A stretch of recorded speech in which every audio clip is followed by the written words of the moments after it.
नमस्कार। लोकसभा चुनाव 2024 के संदर्भ में बीता एक सप्ताह बहुत महत्वपूर्ण रहा है। इस एक सप्ताह में कई बड़े राजनीतिक दलों के द्वारा अपने घोषणा पत्र जनता के सामने रखे हैं। राजनीतिक दलों ने अपने अपने घोषणा पत्रों को अलग अलग नाम दिया है। इनमें एक महत्वपूर्ण घोषणा पत्र है कांग्रेस का। कांग्रेस के द्वारा अपने घोषणा पत्र को न्याय पत्र का नाम दिया और इसमें समाज के हर वर्ग को न्याय, अधिकार तथा उसकी दशा बदलने के लिए, उसकी गुर्बत को खत्म करने के लिए कई अहम योजनाओं की घोषणा की है।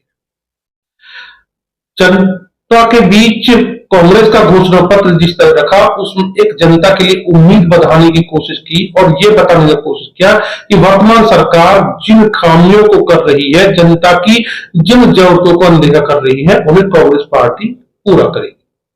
हालांकि कांग्रेस पार्टी के इस घोषणा पत्र को भारतीय जनता पार्टी के द्वारा घेरा गया और इसके अंदर जो अल्पसंख्यकों के लिए जो सुविधाएं, जो शर्तें या जो योजनाओं की बात कही गई है, उनको लेकर के कहा गया कि आजादी से पहले की मुस्लिम लीग के घोषणा पत्र और आज के कांग्रेस के घोषणा पत्र को देखें तो तुलनात्मक दृष्टि से दोनों एक होते हैं। हालांकि यह चुनावी मौसम है, ऐसे आरोप लगाए जाते हैं। इसमें कितनी सच्चाई है या कितना तुलनात्मक रूप से ठीक है, ये एक अलग विषय है। कल 14 अप्रैल को भारतीय जनता पार्टी के द्वारा भी अपना घोषणा पत्र जारी कर दिया गया। भारतीय जनता पार्टी के द्वारा अपने इस घोषणा पत्र को संकल्प पत्र का नाम दिया गया। इस संकल्प पत्र को मोदी की गारंटी के द्वारा संबोधित किया गया। इसके अंदर जो देश की जनता के अलग अलग वर्गों, युवाओं, किसानों, महिलाओं के लिए जो व्यवस्थाएं की गई, उन व्यवस्थाओं को भविष्य में पूरा करने के लिए मोदी की गारंटी का हवाला दिया। वैसे तो भारतीय जनता पार्टी के घोषणा पत्र में कई अहम बातें लिखी गई, लेकिन मैं यहां पर पूर्णतः सभी बातों को चर्चा नहीं करूंगा। आपके सामने ये बातें विभिन्न मीडिया माध्यमों से आ चुकी हैं कि प्रधानमंत्री नरेंद्र मोदी के द्वारा गरीबों के लिए क्या कहा, आदिवासियों के लिए क्या कहा, युवाओं के लिए क्या कहा, कैसे रोजगार की व्यवस्था करेंगे, कैसे पर्यावरण की चिंता की, कैसे अंतर्राष्ट्रीय स्तर पर, ये सारी बातें उसमें आई है। विकास की दृष्टि से और 4 बातें ऐसी हैं जो घोषणा पत्र आने के बाद भारतीय जनता पार्टी का चुनाव पर असर डाल सकता है। तो पहले बात करते हैं कि जो मुझे अच्छी बात लगी कि प्रधानमंत्री नरेंद्र मोदी के द्वारा पर्यावरण के ऊपर बहुत फोकस किया गया है, जिसके ऊपर अभी तक किसी भी राजनीतिक पार्टी के द्वारा फोकस नहीं किया गया है। पर्यावरण की समस्या निकट भविष्य में एक बड़ी समस्या के रूप में तेजी से उभरकर सामने आ रही है और एक वैश्विक समस्या बन चुकी है। प्रधानमंत्री के द्वारा इस समस्या को कैसे निदान किया जाएगा, इस पर भरोसा दिलाया है। साथ ही उन्होंने कहा है कि देश के अंदर जो मध्यम वर्ग है, जो निम्न वर्ग है, उसके लिए बिजली के बिल की समस्या बड़ी समस्या है। इसके लिए उन्होंने प्रधानमंत्री सूर्य ऊर्जा यानी सोलर ऊर्जा की बात कही और बताया कि किस तरह से वह हर घर में सोलर ऊर्जा का विस्तार करेंगे, किस तरह से उसके द्वारा आम आदमी अपने घर में बिजली बना सकता है और ज्यादा बिजली उत्पादन के बाद उसकी बिक्री कर सकता है। साथ ही इलेक्ट्रॉनिक व्हीकल की बात कही। उन्होंने कहा कि इलेक्ट्रॉनिक व्हीकल के चार्जिंग बिजली की खपत होती है, तो ऐसी स्थिति में जो सोलर ऊर्जा उत्पादन होगा घर में, सोलर पैनल लगाए जाएंगे या लगवाएंगे जो लोग, वह आसानी से अपने इलेक्ट्रॉनिक व्हीकल को उससे चार्ज कर सकते हैं। इसके साथ उन्होंने गैस की जो किल्लत है, जो महंगी गैस होती जा रही है, उसके बारे में उन्होंने बात कही है और उन्होंने कहा कि अब हमारी सरकार एक प्रयास में है कि पाइप के द्वारा लोगों के घरों तक गैस पहुंचाई जा सके, इससे उसकी कीमत में कमी है। हालांकि साथियों, प्रधानमंत्री के इस घोषणा पत्र में स्पष्ट तौर पर लोगों को भारी भरकम छूट देने से बचा गया है। नौकरियों की जहां तक बात है, प्रत्यक्ष नौकरी देने का जिक्र नहीं है, जिसके ऊपर विपक्षी दलों के द्वारा भारतीय जनता पार्टी के घोषणा पत्र को घेरा भी है।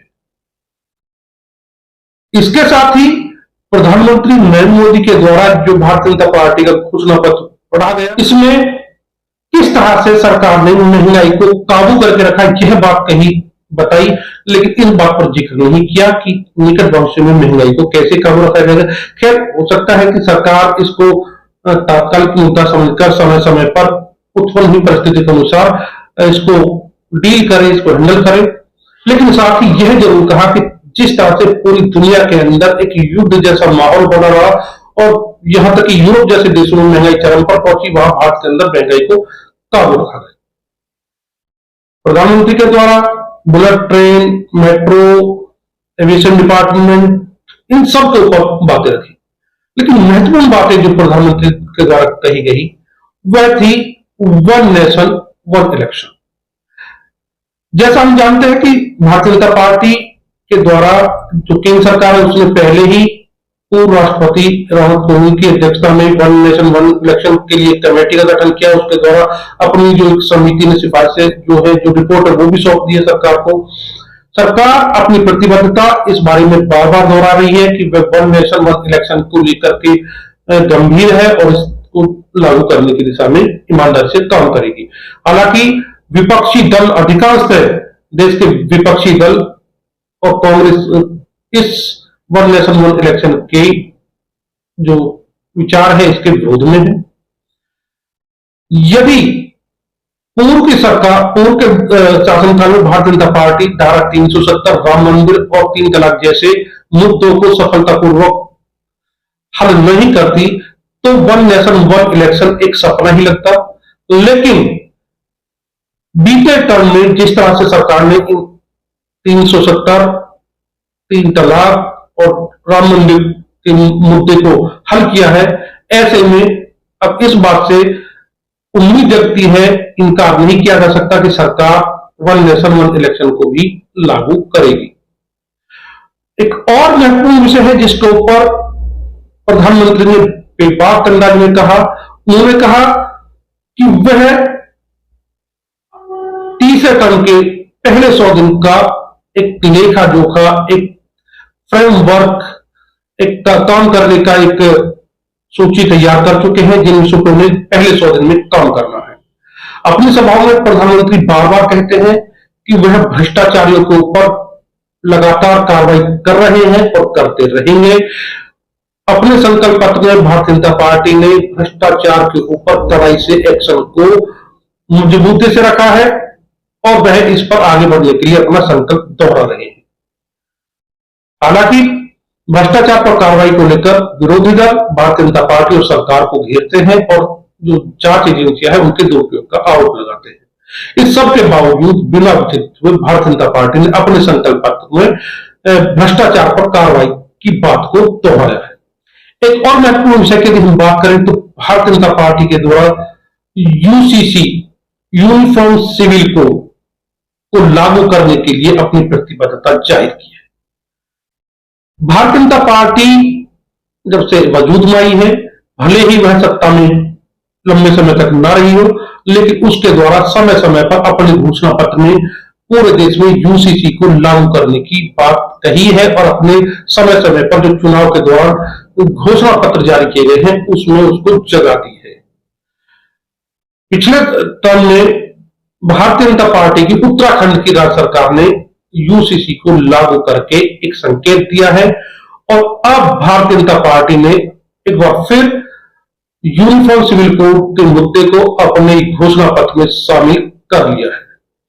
यह मुद्दा ऐसा है जो भारतीय जनता पार्टी के लिए एक चुनाव के दौरान ट्रम्प कार्ड बन सकता है। यूसीसी को लेकर मैं फिर यही कहूंगा कि यदि भारतीय जनता पार्टी अपनी 2019 से 2024 के कार्यकाल में कुछ बड़े और साहसीपूर्ण फैसले न लेती तो भारतीय जनता पार्टी के घोषणा पत्र में, संकल्प पत्र में दर्ज किए गए यूसीसी के मुद्दे को हल करने की जो बात है, यूसीसी को पूरे देश में लागू करने की जो बात है, महज एक कोरी कल्पना कह सकते थे।